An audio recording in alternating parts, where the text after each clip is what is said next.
This is the case of Tañada versus Tuvera. GR number L-63915. April 24, 1985. The following are the facts of the case. The petitioners filed for a writ of mandamus in order to compel respondents to publish various presidential decrees, letters of instructions, general orders, proclamations, executive orders, letters of implementations, and administrative orders. The petitioners suggest that there should be no distinction between laws of general applicability and those which are not. They also argued that publication means complete publication. Finally, they posited that the publication must be made forthwith in the official gazette. The respondents, on the other hand, argued that issuances intended only for the internal administration of a government agency or of particular persons did not have to be published. They also argued that publication, when necessary, must be in full and in the official gazette, and that the decision under reconsideration was not binding because it was not supported by 8 members of the Supreme Court. The issue in this case is whether the clause "unless it is otherwise provided" in Article 2 of the Civil Code refers to the effectivity of laws and not to the requirement of publication. The Supreme Court ruled in the negative. It ruled that, for the people to have a reasonable amount of time to learn about certain laws or decrees being enacted by their government, sufficient appropriation of time and publication is necessary. According to Article 2 of the Civil Code, all laws must be given 15 days upon its publication in the official gazette for it to be enacted. This is to give sufficient time for the people to learn of such laws as well as to respect their right to be informed. The respondents, however, brought up the fact that the official gazette may not be the most effective medium for the people to be educated of certain new laws, given its erratic publication dates as well as its limited number of readers, with lieu of more potent mediums of instructions such as newspapers of general circulation because of its wide readership and regular dates of printing. The court nevertheless rules that such periodicals are not what is required by the Civil Code, and such amendments are left to the legislative branch of the government.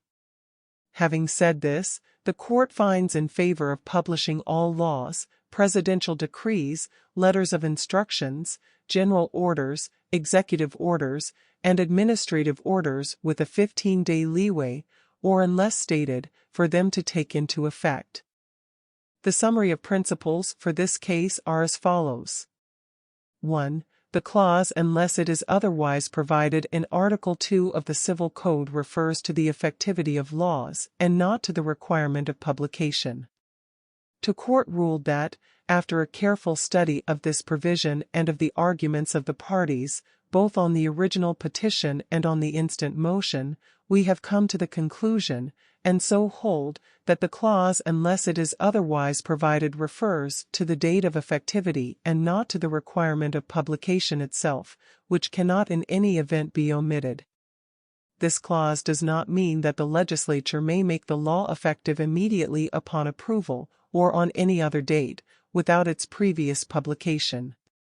2. The prior publication of laws before they become effective cannot be dispensed with. It is not correct to say that under the disputed clause publication may be dispensed with altogether. The reason is that such omission would offend due process insofar as it would deny the public knowledge of the laws that are supposed to govern it. Surely, if the legislature could validly provide that a law shall become effective immediately upon its approval notwithstanding the lack of publication, or after an unreasonably short period after publication, it is not unlikely that persons not aware of it would be prejudiced as a result, and they would be so not because of a failure to comply with it but simply because they did not know of its existence. Significantly, this is not true only of penal laws, as is commonly supposed. One can think of many non-penal measures, like a law on prescription, which must also be communicated to the persons they may affect before they can begin to operate. 3.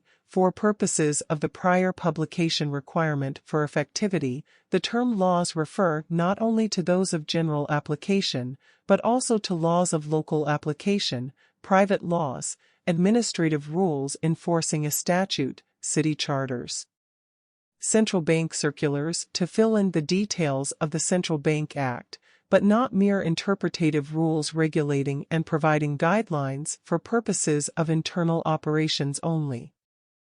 The term laws should refer to all laws and not only to those of general application, for strictly speaking all laws relate to the people in general, albeit there are some that do not apply to them directly.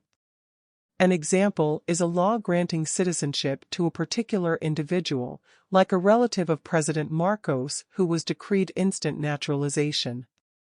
It surely cannot be said that such a law does not affect the public, although it unquestionably does not apply directly to all the people.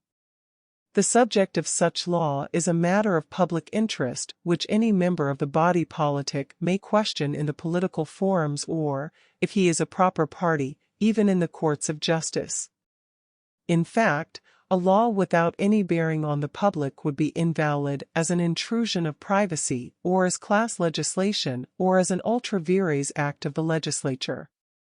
To be valid, the law must invariably affect the public interest even if it might be directly applicable only to one individual or some of the people only, and not to the public as a whole.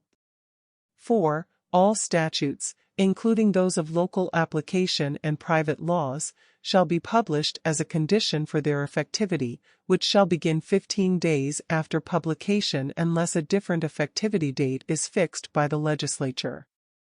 Covered by this rule are presidential decrees and executive orders promulgated by the President in the exercise of legislative powers whenever the same are validly delegated by the legislature or, at present, directly conferred by the Constitution.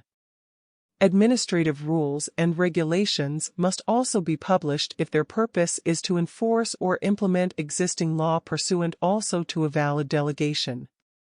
Those were the essential points of law embodied in the case.